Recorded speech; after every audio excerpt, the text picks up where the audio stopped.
Exactement. Qui réconforte et qui fortifie. Mais il n'y a que la différence entre les cafés royaux et les autres.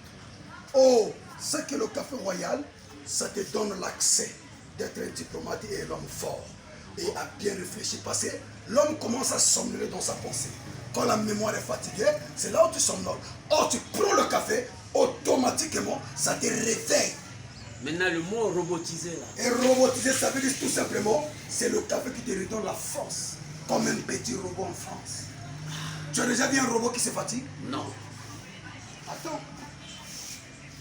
Est-ce que... Et attends, tu vas voir comment je vais malaxer. Ok.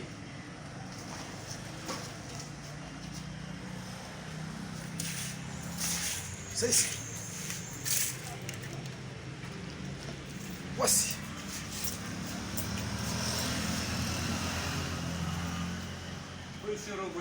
Mais tu l'avais pris où?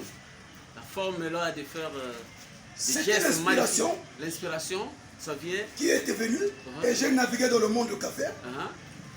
J'ai vu en Inde un véritable Indien cafétarien qui faisait les mêmes choses. Il n'y a pas la différence entre l'Indien et toi? Moi, moi j'ai ma façon. Hein.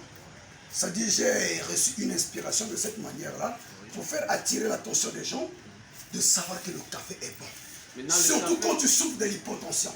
Dans l'hypotension, il y a des gens qui tombent et qui meurent. Oui. Pourquoi la tension est totalement abaissée? Il n'y a pas moyen. Or, avec le café, tu prends ça, surtout si tu souffres de l'hypotension, ça remonte la tension. Et ça te donne la force de résister contre l'hypotension. Et ça te donne l'accès de bien marcher. C'est pour cela que c'est le café aussi des bureaucrates. Mais on fait aussi les cafés panafricains ou bien les cafés... Exactement. Mais le café, si on peut bien voir, le café, ça provient de chez nous, l'Afrique, du Côte d'Ivoire, du Ghana, un peu aussi